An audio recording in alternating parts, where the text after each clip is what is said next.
Hey guys, I hope everybody's having a fantastic day. I can't get my camera settled. Whether you're watching this in the morning, in the afternoon, or in the evening, I'm glad you're here.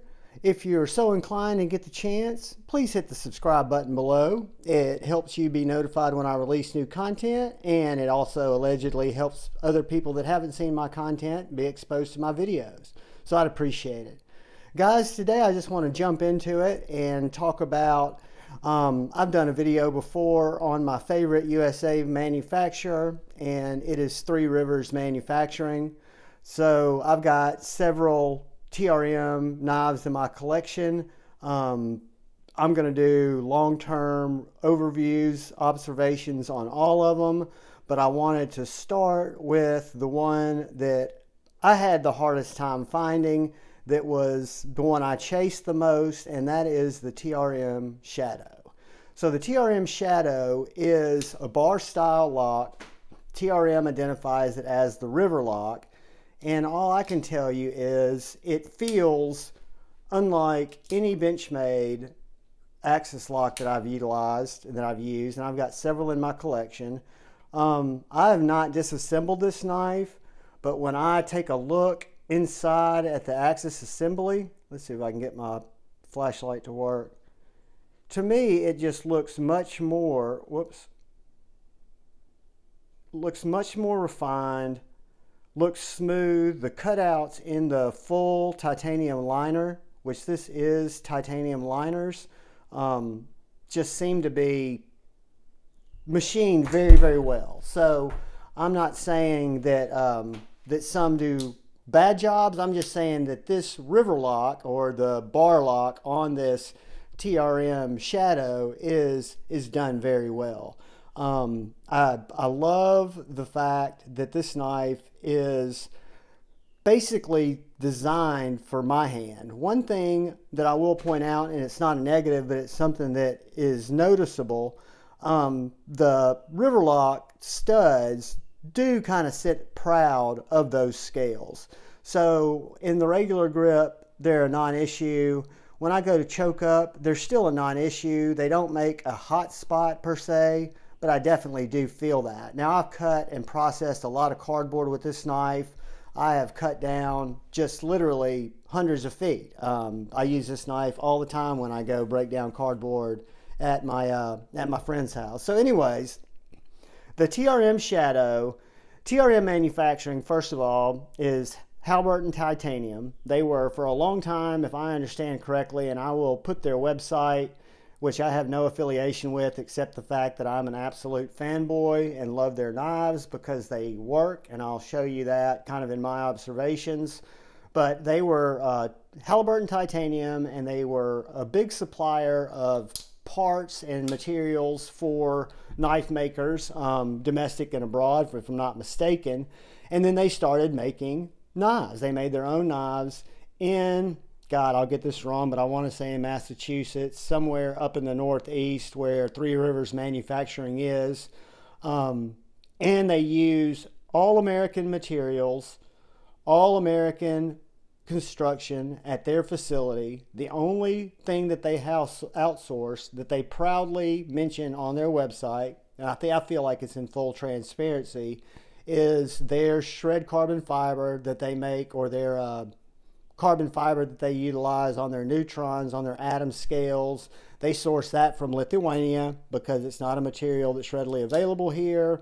There are different EPA regulations. I won't go into bore you with the carbon fiber details. But anyway, this Shadow is G10. It is a kind of a unibody type of shape. It is bolted together. Has a back spacer here, but it's very solid.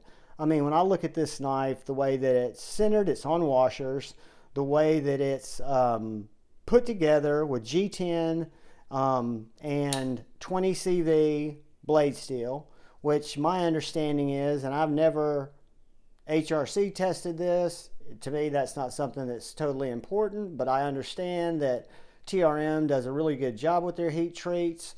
I think they do them in-house, but I'm not sure. I'm speculating at this point. I have sharpened this knife. It's got a very toothy edge on it. I will grab a coupon and show you guys that the blade geometry on this Shadow is set up for slicing. It is a slicing knife. It is not what I would consider a hard use knife. However, it's very solid. You could use it on wood. You could use it on multiple materials. But guys, the blade, the geometry, the way that this knife is set up, I think it's set up as a slicer. What is a slicer? You can put that in your own terms because it can be used for a lot more things. But for me, a slicer is a knife that just is designed to cut. And it cuts very well. I love, and I'm thinking this is T10s. Hold on one second. Let me just check the hardware. I should have done this before, guys. You can tell that they make their hardware there. It's very deep. Got a T10 on the pivot. Fits super tight. Got T6 on my body and T6 on my titanium clip that has flathead screws that are set into the G10. It is a reversible clip, so it does have lefty love. So it's a truly ambidextrous knife because it is the River-Lok. Let's talk about ergos. So when I look at this knife, it has two distinct grip patterns for me. Fits great in the hand, no jimping, very understated. I like that. I don't like to have a lot of jimping, especially on a slicer, but these scales are contoured and they do have some texture, so it's not slick. It's a little bit sharp here. I do wish it was a little bit smoother underneath, but it's not, again, a problem. It's just an observation. So it fits my hand perfectly here. And then I've got a fantastic finger choil to where I can choke up on this knife. Works great in pinch grips, works great in detail cuts. It's a great slicer. Could carve cheese, whatever the heck you want to cut with it, right? It is just that good. I mean, to me, it drops. It's got not detent, but it does not, it's not a loose knife. It's not going to just fly out. So the springs are done very well. It's got great balance. It's very thin. The clip goes in and out of pocket, that titanium clip, very well. One thing that kind of bummed me out about this knife, and it has nothing to do with the knife, it's my jacked up expectations. But when I actually picked up this knife. I could never get it on a drop. I picked it up at the New York City Custom Knife Show. The first year it was held in Nashville 2 years ago. I picked it up from one of the gals at TRM. And then this past year at Nashville Custom Knife Show, I've since expanded, and this wasn't my first TRM. I've got several, but I have done the titanium scales on all except my Nerd, which I plan to do on my Holy Nerd at some point. But what I really want and I really like are the titanium shadows, which are super hard to get. So I thought that maybe that they would offer titanium scales where someone who would take their own life in their hands and have done and dealt with bar locks before, I would have no problem taking this knife apart, and I feel like I could very easily replace the scales. But evidently there are limitations with how TRM manufactures the scales to ensure a perfect fit. If you guys have seen the atoms and the neutrons and the nerds, some of my scale swap videos, and when I do those long-term reviews, I will show you how those scales swap out very easily. It's not the same with a knife that's built like this. So I can understand why TRM doesn't want it taken apart and messed with, and I can understand with the detail of the pivot and the way that the fit and finish on this knife are, that each one might be individually crafted so that the knife might be married with the scales. I don't know that. I'm just guessing. But let's do a couple of quick size comparisons of this USA made TRM Shadow. Let's see how it compares with our cold steel Formax, to which it's going to be smaller than. In our Civivi Baby Banter, it's going to be smaller than the cold steel Formax. It is going to be larger than the Civivi Baby Banter. We will look at it next to another slicey knife, the Benchmade Bug Out, to which it's going to be larger than. And we'll look at it next to yet another very slicey knife, the Spyderco Paramilitary 2.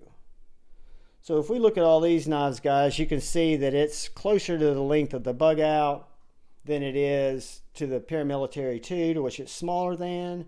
But we will take a real quick gander at a Ben Peterson's NAFCO ruler that I can't read very well because I don't do measurements, but it looks like it's about a 3 1/8 inch blade.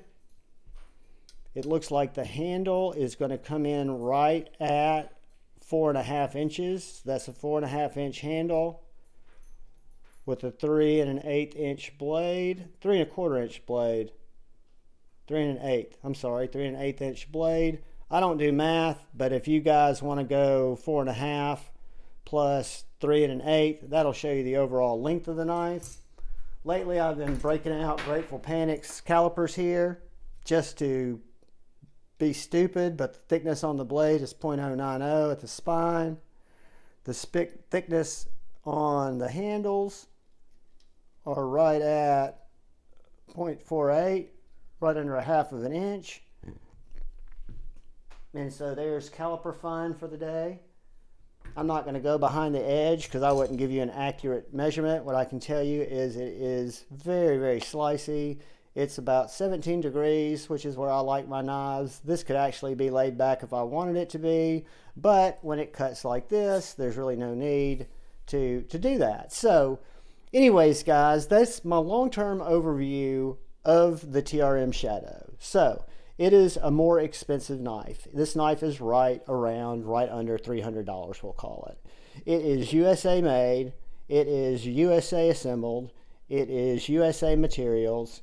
It is, if you are in the market for an EDC knife with a very stable locking system and you like the bar lock and you want to see it on an elevated workmanship, just an elevated design, I think this knife is absolutely worth every single penny. If I lost it today, I would buy it as soon as I could afford it. I would probably take the bullet and get the titanium just because I love the titanium that TRM does. It's very well milled. It's really just art, guys. The stonewash blade is fantastic.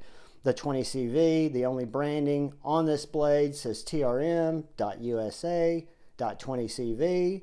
And then you've got the TRM Three Rivers logo on the other side, which is kind of a consistent in their knives. I think it's just very elegant. I love the pivot collar. I love the deep hardware so that you're not going to strip out screws. If you're wondering what these little things are, these thumb studs are, TRM made these little O-rings available to help you get better grip on the thumb studs when you reverse flick. It wasn't as much of a problem before. Some people, I think Kevin was one that pointed it out on one of his early reviews. Again, another knife that Kevin got me to eventually buy. But if you notice here, the thumb studs are kind of long and they're almost kind of like a little bell shape going out. And some people would complain that without those, you could Emerson wave this knife. I've never had an issue with it. I bought the O-rings for my TRMs because everybody else had them. And I do like when I reverse flick it, being able to hit with my dirty finger, being able to hit the rubber gasket or O-ring. You don't have to buy them from TRM. You can go to any of the TRM groups or email or IM somebody on DM somebody, and Amazon also makes these. You can buy these O-rings by the thousands for nothing. You can do any color you want, or you can go to TRM and get them, get additional washers, get hardware sets. TRM makes everything that you would need to keep their knives in working condition available, and I respect that about TRM. I also respect every bit of communication I've had with them as I've bought knives. I think the gals that work there, I think Lee and Marianne Halpern are both wonderful people. They do so much for the community. They do so much for the community that most guys and gals don't know about, whether it be donations for giveaways, whether it be fundraisers that we're holding for community members in need. TRM is one of the first companies to lean in and say, we love you guys, we appreciate your business, and we want to help. We want to make a difference. And for that, and with that, they are my favorite USA knife manufacturing company. I love them all. I consider them family like I consider you guys. And like my video that might have posted a couple of days ago or in a couple of days in the future, some knife makers are more polarizing. I don't think there's anything that TRM could say or do that would make anybody think that they were polarizing in any way. They're just good people. Guys, y'all are all good people. People that you disagree with in the community are good people. They have their positive attributes. So let's always look out for the guy or gal to the left. Let's always look out for the guy or gal to the right. Look out for each other.